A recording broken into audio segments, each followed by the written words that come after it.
Assalamualaikum warahmatullahi wabarakatuh.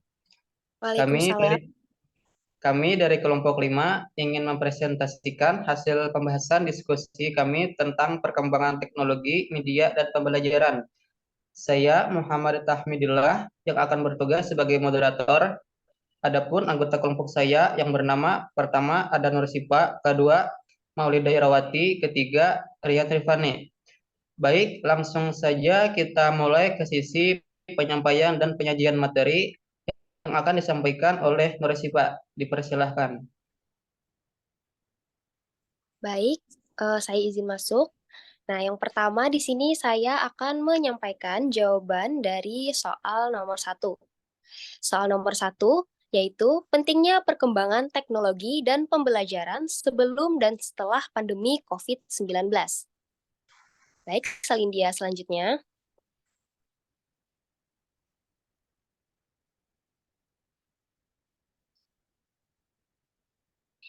Nah, sebelumnya saya akan menyampaikan penggunaan teknologi sebelum adanya COVID-19 terlebih dahulu.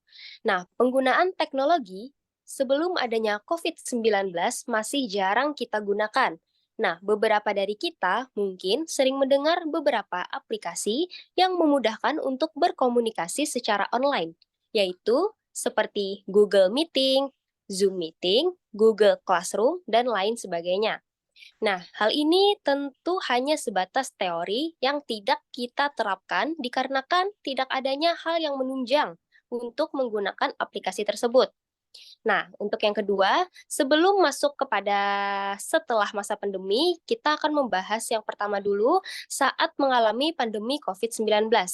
Nah, pada saat mengalami COVID-19, masyarakat tentunya lebih menggunakan teknologi dikarenakan tuntutan pekerjaan, sekolah, dan hal yang lain sebagainya yang mengharuskan kita untuk menggunakan teknologi.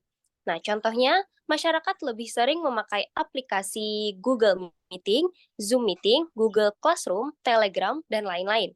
Nah, hal ini terus berlanjut sampai sekarang, yang meskipun sekarang kita sudah tidak mengalami masa pandemi COVID-19 lagi. Dikarenakan hal ini menjadi kebiasaan, dan akhirnya masyarakat mulai menyadari bahwa teknologi sangat berperan penting dalam pembelajaran. Salindia selanjutnya.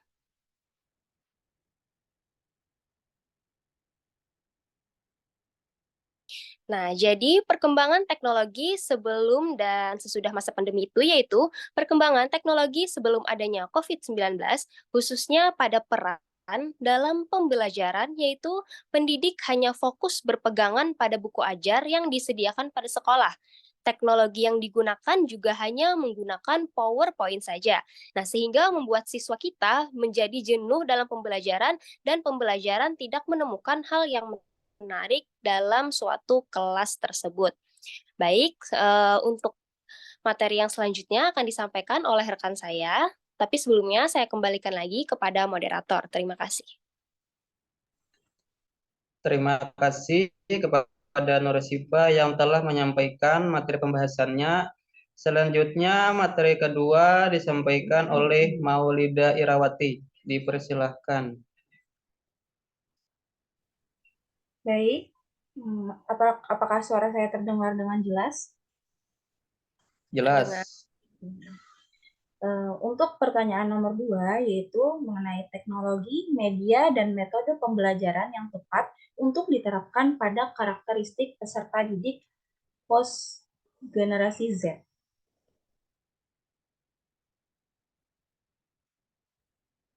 Untuk teknologi yang cocok digunakan untuk post generasi Z yaitu menggunakan teknologi yang berbasis internet.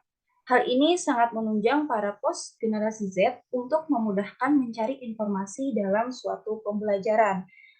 Pembelajaran berbasis teknologi ini sangat bermacam-macam.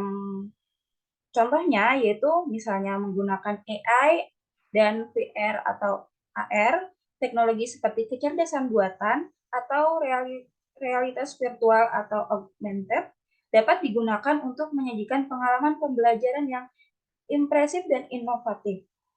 Kemudian sosial media sebagai alat pendukung.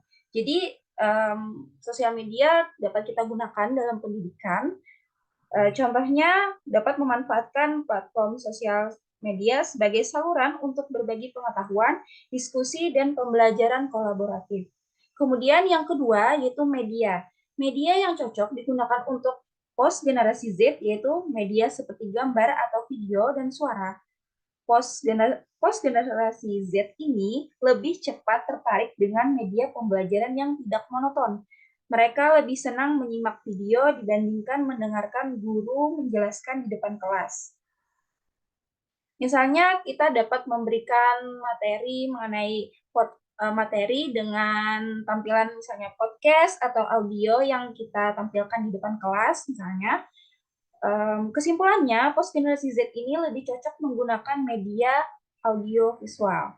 Kemudian untuk metode yang cocok digunakan untuk post generasi Z yaitu metode PBL dan PJBL. PBL yaitu pembelajaran yang dipusatkan pada siswa melalui pemberian masalah dari dunia nyata di awal pembelajaran. Sedangkan PJBL adalah metode dalam pembelajaran yang sesuai dengan kebutuhan pembelajaran yang menghendaki adanya lingkungan belajar yang nyata sesuai konteks. Sekian dari saya, selanjutnya akan disampaikan oleh teman saya. Terlebih dahulu saya kembalikan kepada moderator. Baik, terima kasih kepada Maulida Irwati yang telah menyampaikan materinya. Selanjutnya materi ketiga akan disampaikan oleh Saudara Rian Rifani. Dipersilahkan.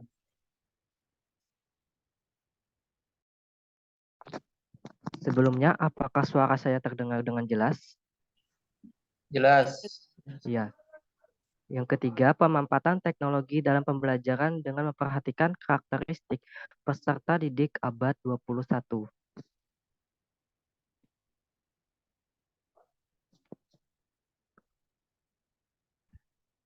Pada abad 21, tidak hanya mengandalkan pengetahuan saja, tetapi keterampilan teknologi pun ikut berperan dalam pembelajaran. Nah, pembelajaran abad 21 disebut dengan 4C. 4C yaitu kecakapan berpikir kritis atau critical thinking, berpikir kreatif atau critical kreatif.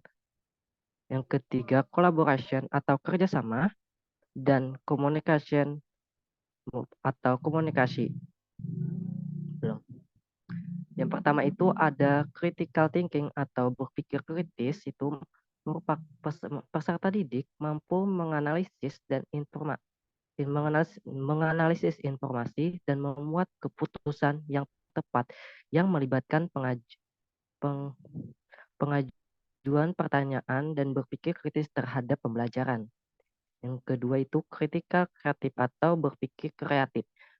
Kreatif dalam konsep 4C merupakan proses berpikir kreatif dalam menyalurkan ide, gagasan, atau suatu pemecahan masalah.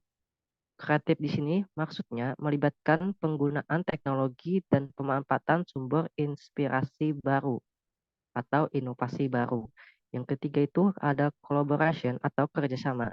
Nah, ini merupakan kemampuan untuk bekerja sama dengan kelompok atau peserta didik lainnya untuk mencapai tujuan pembelajaran bersama yang melibatkan penggunaan keterampilan kerjasama tim dan sumber daya teknologi.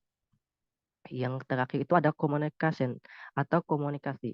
Nah, komunikasi di sini merupakan kemampuan untuk bertukar informasi dan ide dengan orang lain dengan cara yang jelas dan ringkas. Ini melibatkan penggunaan berbagai metode, baik itu lisan, tertulis, dan juga digital. Baik, mungkin itu saja yang dapat saya sampaikan. Saya kembalikan ke moderator.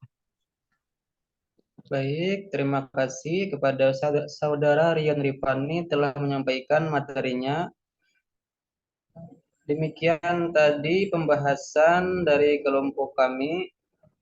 Adapun simpulan yang bisa kita ambil dari pembahasan ini bahwa karakteristik siswa milenial mempunyai wawasan yang luas, pergaulan yang luas, pola pikir yang maju, serta menyukai hal-hal yang praktis dan instan.